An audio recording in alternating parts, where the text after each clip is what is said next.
Still bloated even though your blood tests are completely normal? You've tried cutting out dairy, you've tried probiotics, you've even tried to go gluten-free for months and months, but your genes still come at the end of the evening and it's feeling tighter. I'm Dr. Shady and I see this every day in clinic, and I'm telling you, the real issue is almost always missed in standard appointments.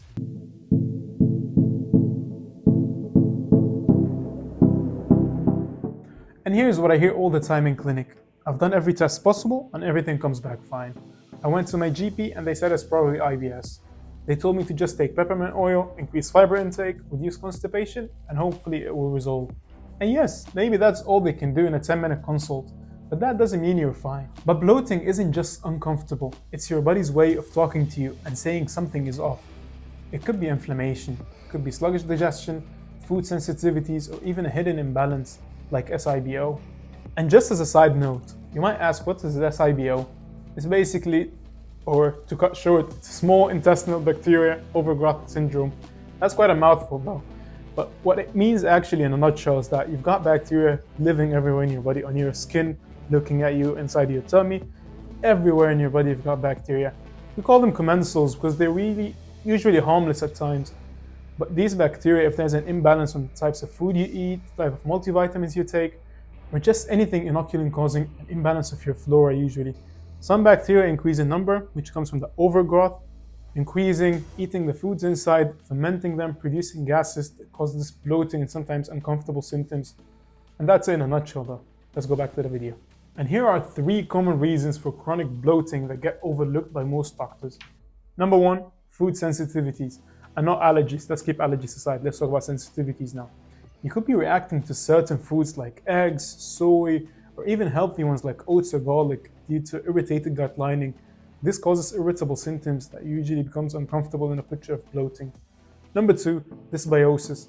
That's usually an imbalance of gut bacteria.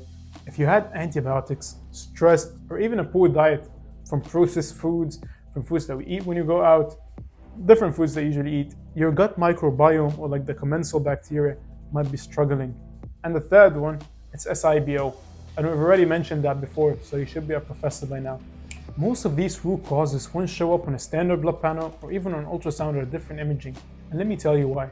For our blood work, we usually only check for red flags like celiac or inflammatory markers as a first line, because these are usually the common ones or the red flag signs that we need to look out for and not miss.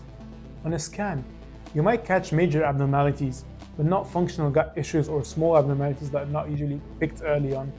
And usually when you go to the GP, they often don't run stool or breath tests unless you're very sick, or it's not usually done as a first line.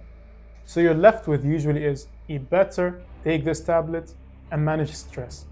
But that doesn't solve the why behind your bloating. So here's how you know your bloating is a gut imbalance and not just gas. First of all, you wake up flat, but you get puffy by evening time. Another one is your bloating is worse after certain meals, not after every meal. You get brain fog, fatigue, or even cravings alongside you being bloated at the same time. And you've tried basic fixes, but they don't work long term. You know why? Because that's your body waving a red flag. It's time to reset your gut properly. And here's what helped my patients and what I teach in my gut reset course. We aim to eliminate key trigger foods temporarily, not forever, because we appreciate these foods are things that you might enjoy eating. We try to balance your meals to support digestion, not just eat healthy signs. We support your microbiome with the right probiotics and prebiotics, not random ones over the counter or you see on TikTok stores. We address underlying imbalances like low stomach acid and sluggish bile flow. We use a phased gut reset, not a quick fix bloat tests. And this is exactly what I walk you through in my 3-hour Beat the Bloat plan, built with science, not hype. Let's do it. So, if your bloating has been dismissed, minimized, or misunderstood, I get it. You're not crazy, you're not just stressed, and no, it's not just IBS. It's time to stop guessing, and if you want to reset your gut the right way with a step-by-step doctor-approved plan, check the link below. Your gut can heal, your bloat can go away, and I'll show you how. So, if this video hits home, you've been bloated and brushed off before, I want to hear from you.